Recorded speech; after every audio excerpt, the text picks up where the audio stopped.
Plants insects को भी खाते हैं, प्लांट्स सड़े गले मटेरियल से भी अपना फूड बनाते हैं, प्लांट्स दूसरे प्लांट्स का बना बनाया फूड भी लेते हैं। तो क्या है, ये हेटेरोट्रोफिक मोड ऑफ न्यूट्रिशन को फॉलो करते हैं। तो हम ह्यूमन बीइंग या एनिमल्स, हम भी क्या इनमें से कोई तरीका फॉलो करते हैं? हम भी तो हेटेरोट्रोफ हैं। Hello dear learners, this is Pushpalata, your science teacher. In this video we are going to know what is the process of nutrition in animals. अब हमें पता है कि प्लांट्स क्या है, प्रोड्यूसर्स भी हैं और उसके साथ साथ में क्या है, हेटेरोट्रोफ्स भी हैं, मीन्स वो अपने फूड के लिए दूसरे प्लांट्स पर भी डिपेंड है। और हम ह्यूमन बीइंग और एनिमल्स, हम भी क्या हैं, हेटेरोट्रोफ्स हैं, means we can not make our food ourselves and we are dependent on others. लेकिन सब में क्या कॉमन है, चाहे वो ऑटोट्रोप्स हो या हेटेरोट्रोप्स हो, सब में एक बात कॉमन होती है, मीन्स सबको क्या होता है, फूड की रिक्वायरमेंट होती है। क्यों रिक्वायरमेंट है या क्यों ज़रूरी है हमारी बॉडी के लिए फूड? जिससे हमें प्रॉपर न्यूट्रिएंट मिल सके, हमारी प्रॉपर ग्रोथ हो सके और हमारी बॉडी में जितने भी वर्क होते हैं, means respiration, digestion, blood circulation, ये सारे प्रॉपर वर्क कर सकें, हमारा बॉडी प्रॉपर वर्क कर सके। तो क्या कहते हैं कि what is animal nutrition? Animal nutrition include nutrient requirement, mode of taking food या mode of intake of food and its utilization in our body. Means animal nutrition में क्या इंक्लूड होता है कि जो भी न्यूट्रिएंट की हमारी बॉडी में कंपलसरी है या नीड है, और या हम किस तरीके से फूड को ले रहे हैं, उसको अपनी बॉडी में कैसे यूज़ कर रहे हैं अब एनर्जी के लिए, तो ये सब किस में आता है, आपका एनिमल न्यूट्रिशन में आता है। लास्ट वीडियो में हमने देखा था कि 6 टाइप ऑफ न्यूट्रिएंट होते हैं। 6 टाइप ऑफ न्यूट्रिएंट में से 4 क्या थे, आपके मैक्रो न्यूट्रिएंट थे और 2 क्या थे, माइक्रो न्यूट्रिएंट थे। 4 types of nutrient macronutrient and 2 types of nutrient were micronutrient. In this video you will write the name of macronutrient and micronutrient. हमने पढ़ा था कि न्यूट्रिएंट में एक कार्बोहाइड्रेट भी होता है, मीन्स कार्बोहाइड्रेट क्या होता है, कम एनर्जी गिविंग फूड होता है। लेकिन कार्बोहाइड्रेट जिस फॉर्म में होता है, मीन्स कॉम्प्लेक्स सब्सटेंस है, इजीली हम उसको डाइजेस्ट नहीं कर सकते, अपनी बॉडी में कंज्यूम नहीं कर सकते। तो क्या नीड होती है, कार्बोहाइड्रेट जब कॉम्प्लेक्स है, मीन्स इतनी कॉम्प्लेक्स कंडीशन में है कि उसको हमारी बॉडी डाइजेस्ट नहीं कर सकती, तो क्या ज़रूरी है कि कॉम्प्लेक्स फूड को सिंपलर फूड में कन्वर्ट कर दिया जाए। तो प्रोसेस क्या होता है, हम ह्यूमन बीइंग या एनिमल्स क्या करते हैं, कॉम्प्लेक्स फूड को सिंपलर सब्सटेंस में कन्वर्ट करते हैं या उसको ब्रेक डाउन कर रहे हैं, तोड़ रहे हैं। तो यही क्या है, break down of complex component of carbohydrate into simpler substance is called digestion. इसी को हम क्या कहते हैं, डाइजेशन कहते हैं। लेकिन डाइजेशन पूरा प्रोसेस नहीं होता है कि जिससे हम पूरा न्यूट्रिशन ले रहे हैं, डाइजेशन सिर्फ एक स्टेप है। पूरा प्रोसेस हम अब देखेंगे चैप्टर में, कि इस चैप्टर में क्या देखेंगे कि न्यूट्रिशन इन प्लांट्स में, न्यूट्रिशन इन एनिमल्स में हम कौन कौन से स्टेप्स को फॉलो करते हैं, कि क्या केवल खाना लेना और उसको ब्रेक डाउन करना ही डाइजेशन है, या फिर इसके अलावा और भी कोई प्रोसेस है जिससे हमें खाना लेने के बाद में एनर्जी भी मिलती है। चलिए देखते हैं। कुछ पॉइंट्स हैं, जैसे different ways of taking food. अभी हमने बोला कि हम ह्यूमन बीइंग या एनिमल्स क्या करते हैं कि कार्बोहाइड्रेट को सिंपलर सब्सटेंस में ब्रेक डाउन किया, इसी को हम डाइजेशन बोल रहे हैं। लेकिन क्या दूसरे एनिमल्स भी क्या इसी प्रोसेस को फॉलो करते हैं?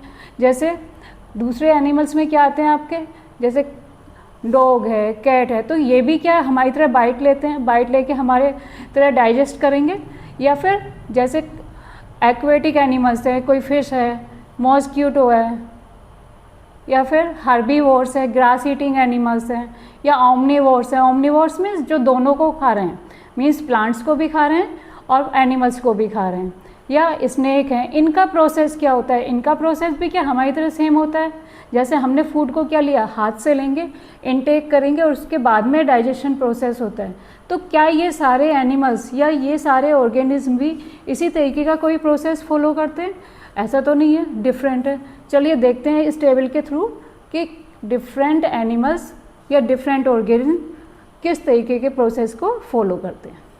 पहला है आपका स्नेल, क्या करता है ये, चीविंग करता है। नेक्स्ट है आंट, आंट क्या करेगी, वो भी चीव करती है। ईगल, ईगल क्या करता है, अपने फूड को स्वेलो कर लेता है, पूरा ही निगल लेता है।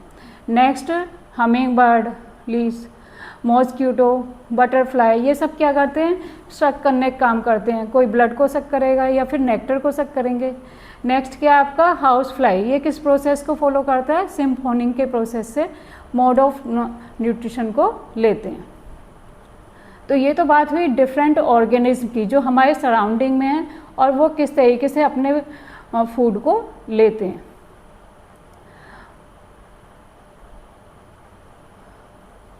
क्या आप पहचान सकते हैं कि ये किस ऑर्गेनिज्म का पिक्चर है। आपके एनसीईआरटी में एक अमेजिंग फैक्ट दिया हुआ है, चलिए पहले रीड कर लेते हैं और फिर उसको अच्छे से समझने की कोशिश करेंगे कि ये है क्या। अमेजिंग फैक्ट क्या है, starfish feeds on animals covered by hard cells of calcium carbonate. After opening the cell, the starfish pops out its stomach through its mouth to eat the soft animal inside the cell. The stomach then goes back into the body and the food is slowly digested. Means मैंने read करा, चलिए इसमें से कुछ तो special है। Means क्या है, स्टारफिश का स्पेशलिटी क्या है, जैसे हम अपनी बॉडी के अंदर ऑर्गन है, इंटरनल ऑर्गन्स है, स्टमक को क्या हम देख सकते हैं, लेकिन स्टारफिश में क्या होता है, जब भी इसके सामने फूड आता है, कोई एनिमल आया जिसको ये खा रही है, क्योंकि क्या करते हैं, ये कैल्शियम कार्बोनेट के बने हुए एनिमल्स को खाते हैं। मीन इनका जो आउटर कवर होता है, जैसे हमने एग देखा है, एग का जो आउटर कवर होता है वो हार्ड होता है, इसी तरीके से इन एनिमल्स का आउटर कवर क्या होगा, वो शेल जो होगा वो हार्ड होगा, उसको इजीली डाइजेस्ट नहीं कर सकते, ना ही उसको डाइजेस्ट करते हैं। उसके अंदर का जो सॉफ्ट एनिमल होगा उसको स्टारफिश डाइजेस्ट करती है। कैसे करती है, स्टारफिश का स्टमक माउथ से बाहर आता है और उसको सॉफ्ट एनिमल को डाइजेस्ट किया और बॉडी के अंदर ले लिया। चलिए इसको और एक्सप्लेन करते हैं। ये देखिए, ये क्या है, आपकी इमेज है रियल स्टारफिश की।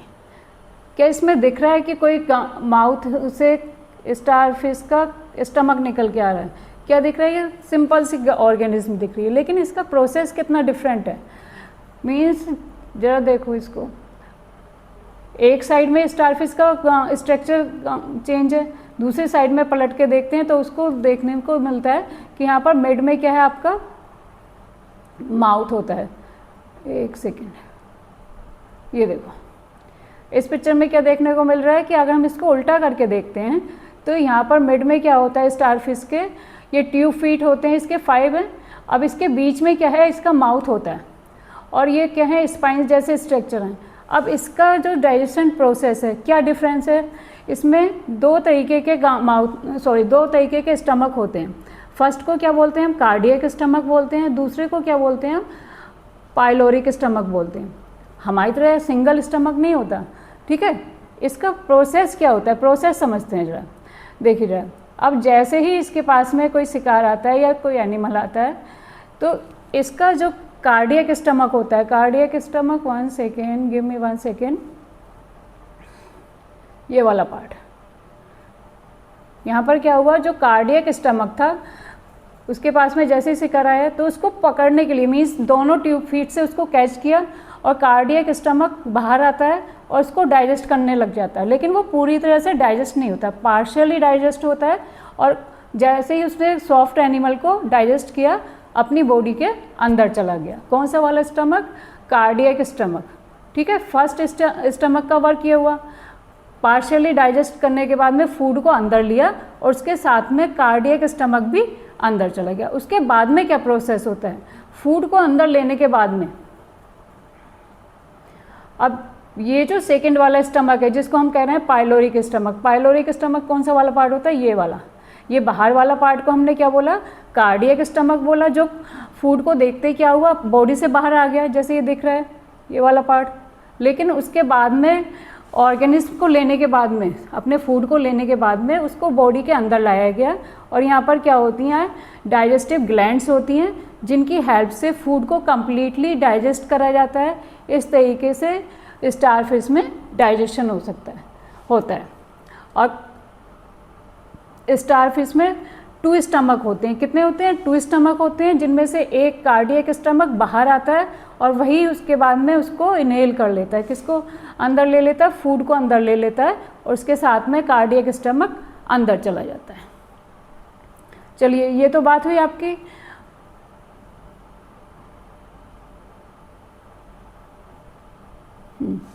चलिए ये तो बात हुई आपकी स्टारफिश की। अब देखते हैं हम ह्यूमन बीइंग, हम में क्या स्पेशल है कि हम फूड को इनहेल कर रहे हैं, उसके बाद में उस फूड को खाने के बाद में हमें एनर्जी मिलती है। हमारी बॉडी में कौन सा ऑर्गन सिस्टम है और कौन कौन से ऑर्गन सिस्टम है जिससे मिलकर हमारा क्या बनता है? डाइजेस्टिव सिस्टम बनता है। चलिए पहले ऑर्गन सिस्टम के बारे में जानते हैं। डाइजेशन इन ह्यूमन बीइंग, पहला ऑर्गन क्या है आपका? जब हम मुंह से फूड को ले रहे हैं, मीन्स क्या कर रहे हैं? इंजेस्ट कर रहे हैं। फूड की बाइट ली हमने, मान लीजिए कोई बाइट ले रहे हैं तो उसको हमने माउथ के थ्रू लिया, उसको हम क्या कहते हैं? बकल कैविटी कहते हैं। माउथ से लेने के बाद में, उसके बाद में क्या होता है? हमारी बकल कैविटी में सलाइवरी ग्लैंड होती हैं। क्या होती है? सलाइवरी ग्लैंड होती हैं, जिनसे क्या होता है? सलाइवा आता है। जैसे कोई टेस्टी फूड देखने के बाद में आपको फील होता है कि जैसे लार आ रही है माउथ में, मीन्स पानी आ रहा है, तो वो क्या है? सलाइवा। इसका भी अपना एक रोल है, अभी हम समझेंगे। नेक्स्ट क्या है? उसके बाद में नेक्स्ट पार्ट है आपका ईसोफेगस, या फिर जिसको हम कहते हैं फूड पाइप।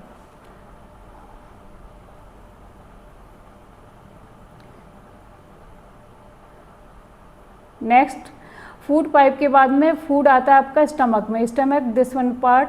स्टमक के बाद सेकेंड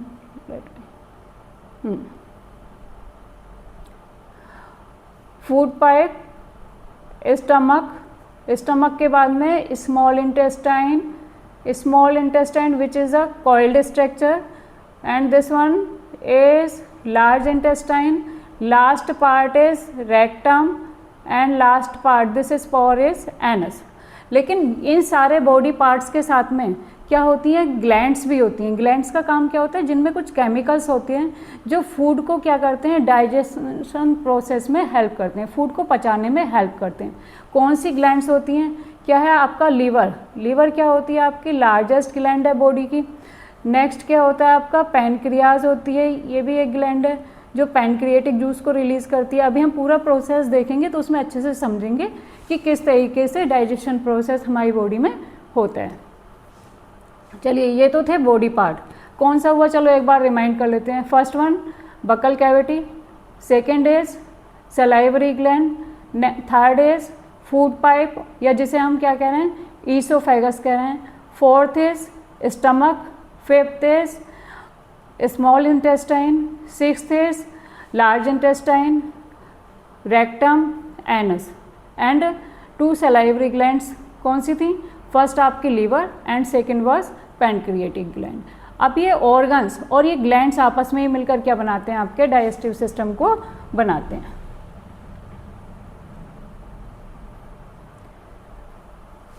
ठीक है, अब जरा देखते हैं हमने कोई भी फूड लिया, ठीक है, उसको बॉडी में इनटेक कर रहे हैं, अंदर ले रहे हैं, तो उसको हम प्रोसेस को बोलते हैं इंजेशन। फर्स्ट प्रोसेस क्या हुआ? हमने अभी बोला था कि केवल डाइजेशन प्रोसेस ही नहीं होता जिससे हमारी बॉडी में कंप्लीट क्या होता है? न्यूट्रिशन मिल जाता है। डाइजेशन एक सिर्फ स्टेप है। तो फर्स्ट स्टेप क्या होता है? फूड को अंदर लेना, जिसे हम क्या कह रहे हैं? इंजेशन। इंजेशन मीन्स फूड को इनटेक करना, अपने माउथ के थ्रू ले रहे हैं। तो माउथ में और कौन कौन से बॉडी पार्ट्स हैं जिनकी वजह से क्या होता है? फूड का डाइजेशन कहाँ स्टार्ट हो जाता है? हमारे माउथ में स्टार्ट हो जाता है। माउथ से लिया और माउथ से रिलेटेड और क्या होता है? जैसे ही माउथ में एंटर किया तो हमें देखने को क्या मिलते हैं? आपके टीथ देखने को मिलते हैं। अब इनका भी अपना रोल होता है, लाइक दिस। पहले हम क्या करते हैं? टीथ के बारे में जान लेते हैं। टीथ का काम क्या होता है? देखिए जरा, और ये टीथ की काउंटिंग क्या होती है? ठीक है, टीथ में फ्रंट में अगर हम देखेंगे, मान लीजिए हमने बाइट ली, ठीक है, कोई चपाती खा रहे हैं या तो हम किससे बाइट लेते हैं? स्टार्टिंग के जो फ्रंट में टीथ होते हैं, 4 इनटेक से हम समझेंगे फ्रंट में वाले क्या हैं आपके? इनटेक कर रहे हैं, तो इनटेक मीन्स इंसीजर। 4 क्या होते हैं आपके? दोनों जॉ में ऊपर और नीचे क्या होते हैं, 4 टीथ होते हैं इन सीजर्स। सेकंड, उनके बराबर में लगा हुआ क्या होता है, एक एक टीथ, एक इधर एक इधर, क्या बोलते हैं इसको, कैनाइन बोलते हैं। तो 2 हो गए कैनाइन और 4 हो गए आपके इंसीजर। नेक्स्ट क्या होते हैं, 2 दैट साइड एंड 2 ये, तो 4 हो गए आपके प्रीमोलर्स। नेक्स्ट 6 क्या हो गए आपके मोलर्स। बेटा इसकी एक ट्रिक है, इन टीथ की काउंटिंग पूछ लेता है कि टीथ की काउंटिंग हमारे माउथ में, मान लो आपसे पूछ लिया कि कैनाइंस की काउंटिंग क्या है। अब ये तो एक जॉ के हैं, मैं इसको किस ट्रिक से समझती हूँ, जैसे इनका फर्स्ट वर्ड ले लो, जैसे ICPM, ICPM मीन्स ICPM, मैंने किसको देखा, PM को देखा। तो अगर हम इनके वर्ड से याद रखते हैं तो हमें काउंटिंग याद रहती है। काउंटिंग मीन्स इनकी सीरीज याद रहेगी कि किस सीरीज में ये हमारे माउथ में है। जैसे हमने फर्स्ट वर्ड लिया, 1 सेकेंड,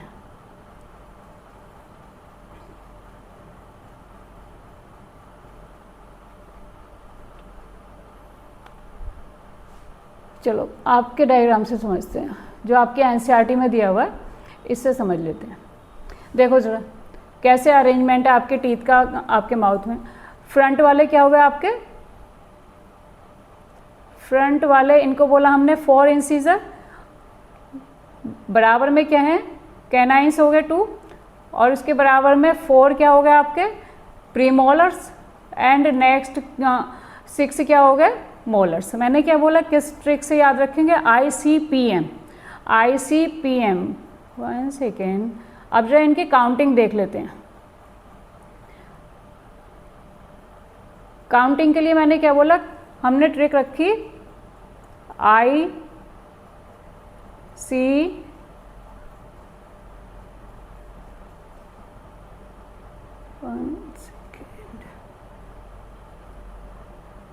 चलो यहाँ लिख लेते हैं PM, ठीक है, ICPM।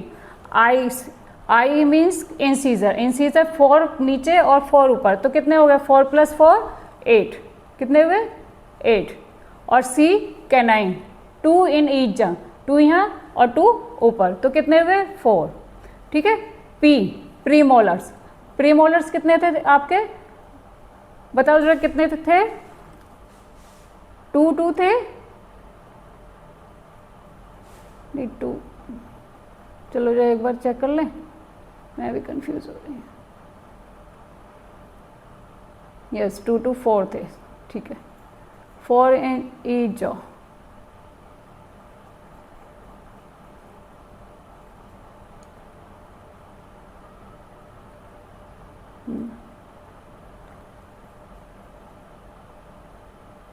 ICPM 8 4 प्रीमोलर्स मीन्स 2 4 हुए एक जॉ में, और ऊपर भी कितने हुए 8 हो गए। और मोलर्स कितने हुए 6 थे एक जॉ में, ऊपर भी कितने हो गए 12 हो गए। टोटल मिला के कितने हो जाते हैं, 8 4 12, 12 + 8 20, 20 + 12 32। तो टोटल टीथ कितने हो जाते हैं आपके 32 हो जाते हैं।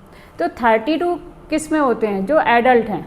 लेकिन क्या 8 ईयर्स से पहले भी हमारे पास 32 टीथ होते हैं, आपकी बुक में एक कॉलम दिया हुआ है, चलिए देखते हैं। व्हाट इज दिस, हेडिंग है आपका milk and permanent teeth. What is this, milk and permanent teeth. चलो जरा देखो ये टेबल्स दी हुई है, इसमें कैसे डिवाइड किया हुआ है। Cutting and biting teeth, cutting and biting teeth जो आपके फ्रंट वाले टीथ हैं, इंसीजर्स। नेक्स्ट क्या हुए आपके पियर्सिंग एंड टीयरिंग टीथ, कितने हुए 4, जो आपके इंसीजर के बिल्कुल बराबर में है, 2 teeth. Chewing and grinding teeth, इन्होंने दोनों को मिक्स कर दिया, प्रीमोलर और मोलर्स। तो कितने थे आपके 4 6 ईच जॉ में, ठीक है। तो कितने हुए 4 6 10, और यहाँ पर कितने हुए 20, टोटल कितने हो जाते हैं 32 होते हैं, ठीक है। लेकिन ये क्या है, परमानेंट टीथ हैं जो हमारे में है। मीन्स आप 7th क्लास में आपकी एज में होंगे, लेकिन क्या है 8 ईयर्स से पहले के बच्चों में परमानेंट टीथ नहीं होते हैं। कौन से होते हैं, मिल्क टीथ होते हैं। चलिए जरा समझते हैं what is difference between milk teeth and permanent teeth. Where is the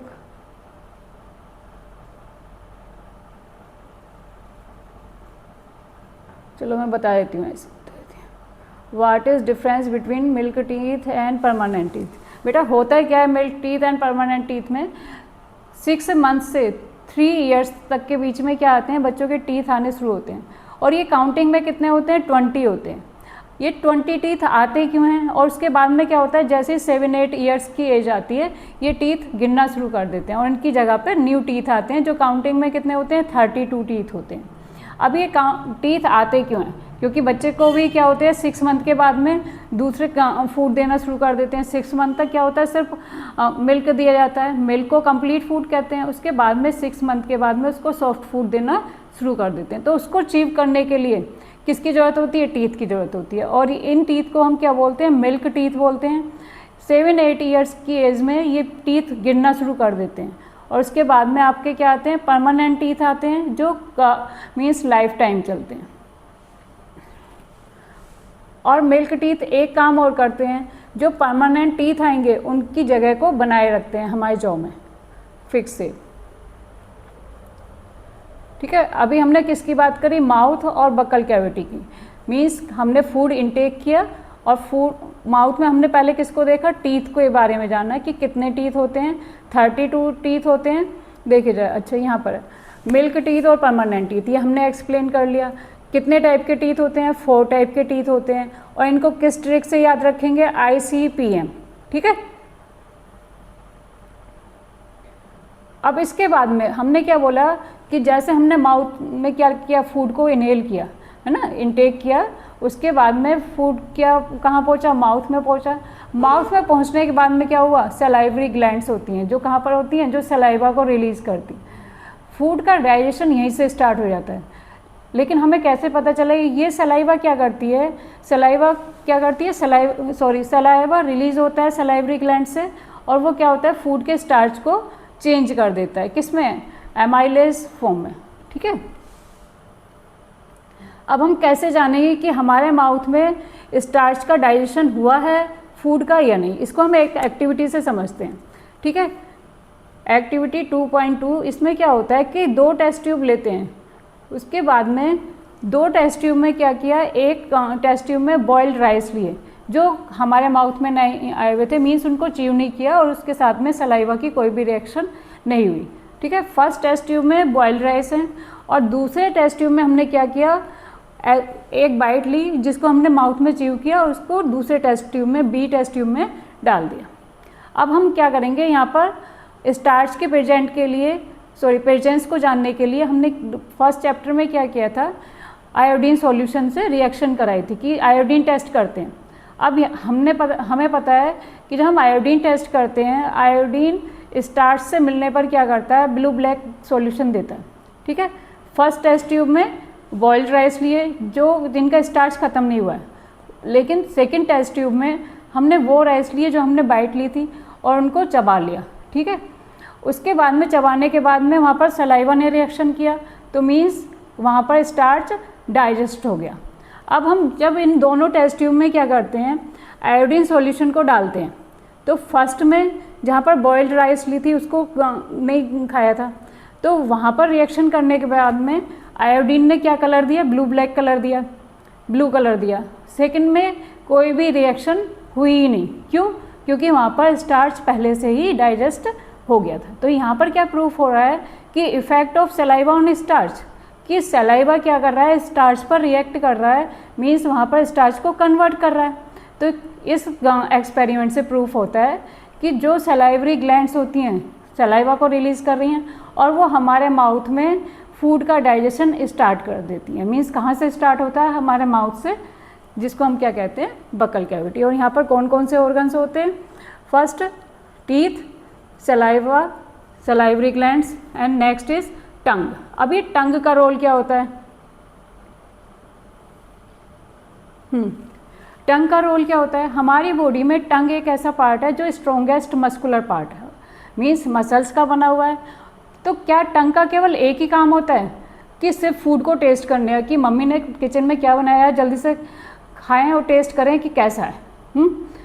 tongue का काम बेटा केवल टेस्ट करने का ही नहीं होता, टंग हमें स्पीक करने में, मीन्स बोलने में भी हेल्प करती है। कभी आप देखना टंग को हाथ से पकड़ के, कि टंग को वो आपने होल्ड कर लिया और उसके बाद में क्या आप बोल पा रहे हैं? टंग के बिना हम बोल नहीं सकते, ठीक है। और दूसरा इम्पोर्टेंट काम क्या होता है, जब हमारे माउथ में फूड का डाइजेशन होना स्टार्ट हुआ, मीन्स सलाइवा वहाँ पर मिक्स हुआ और टीथ ने क्या काम किया, उसको चीव करने का काम किया, मीन्स स्मॉल स्मॉल पार्ट में तोड़ दिया फूड को। अब उसके बाद में फूड को इनहेल करने में, मीन्स अंदर जाने में, निगलने में कौन हेल्प करता है? टंग हेल्प करती है। तो पहला काम क्या हुआ, टंग क्या कर रही है? स्पीकिंग में हेल्प कर रही है। दूसरा काम क्या हुआ, जो फूड हमने लिया उसको स्वेलो करने में काम कर रही है। थर्ड काम क्या हुआ, टेस्टी टेस्टी फूड को टेस्ट करने में, ठीक है। 3 काम हुए टंग के। अच्छा, एक मूवी थी जिसमें टंग के बारे में थी, हीरो की जो टंग थी उसको क्या किया, किसी विलन ने जला दिया था, कोयले से जला दिया था, ठीक है। अब उस मूवी का नाम आप लिखेंगे कमेंट बॉक्स में कि वो कौन सी मूवी थी जिसमें हीरो की टंग को जला दिया था, और किससे जलाया था? कोयला से जलाया था। उस मूवी में हीरोइन थी माधुरी दीक्षित। चलिए देखते हैं कौन आंसर करता है, ठीक है। अब बेटा आगे बढ़ने से पहले हम देखते हैं ये टूथ डीके क्या है। मीन्स कभी ऐसा होता है कि टूथ में कैविटीज़ हो जाती हैं। अब ये कैविटी होती क्या है, जरा टूथ का स्ट्रक्चर देख लेते हैं और इसका फॉर्मेशन क्या है, किस तरीके से होती है, क्यों मम्मी पापा बोलते हैं कि बेटा 2 टाइम हमें ब्रश करना चाहिए, और ये क्यों ज़रूरी है। चलिए पहले टूथ का स्ट्रक्चर देखते हैं। चलिए ये है हमारे टूथ का स्ट्रक्चर। ये जो आउटर कवर है जो हमें दिखाई देता है उसको हम क्या बोलते हैं? क्राउन बोलते हैं। अब इसकी लेयर्स होती हैं। हार्ड पार्ट जो है वो क्या होता है आपका? हार्ड पार्ट को हम बोलते हैं इनेमल। हार्ड पार्ट क्या हुआ? इनेमल, जो वाइट होता है, वाइट येलो स्ट्रक्चर, ठीक है। उसके नीचे क्या होती है? Dentine layer. I think E is misprint, ठीक है। थर्ड है आपका पल्प विद नर्व्स, मीन्स जहाँ पर हमारी नर्व्स होती हैं जिनसे हमें सेंस होता है कि पेन हो रहा है। अब इसके स्टेप क्या होते हैं? उसके नीचे होती है आपकी रूट कैनाल। नीचे वाला स्ट्रक्चर क्या हुआ? Root canal. ये आपका टूथ का स्ट्रक्चर है। पहले हम टूथ के स्ट्रक्चर के बारे में जानेंगे, फिर हम देखेंगे कि ये टूथ कैविटी का फॉर्मेशन कैसे होता है, कि जो बैक्टीरियाज हमारे माउथ में प्रेजेंट होते हैं वो किस तरीके से इस कैविटी को फॉर्म करते हैं। फर्स्ट लेयर क्या हुई? इनेमल। Second dentine. थर्ड क्या हुई? पल्प विद नर्व्स, मीन्स जहाँ पर हमारी नर्व्स होती हैं और जहाँ पर हमें सेंसेशन होता है कि पेन हो रहा है।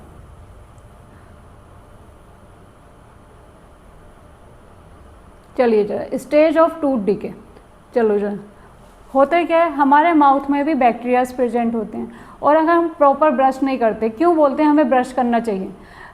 क्योंकि हम माउथ में क्या ले रहे हैं?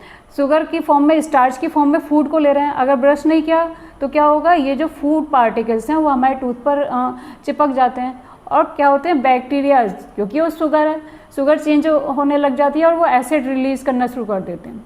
तो जैसे ही बैक्टीरिया अपना वर्क करना शुरू करते हैं, मान लीजिए इस वाली लेयर पर क्या हुआ, यहाँ पर फूड पार्टिकल है, फूड पार्टिकल है, तो बैक्टीरिया ने क्या किया? उसको कन्वर्ट करना शुरू करा एसिड की फॉर्म में। अब एसिड इतना तेज होता है, वो क्या करता है? उसकी लेयर्स को, मीन्स टूथ की लेयर्स को ख़राब करना शुरू करा, ठीक है। फर्स्ट लेयर क्या थी आपकी? इनेमल, हार्ड सब्सटेंस है। एंड सेकेंड क्या होती है आपकी? डेंटाइन होती है, मीन्स कहाँ से? इनेमल से कहाँ पर पहुँचे बैक्टीरियाज?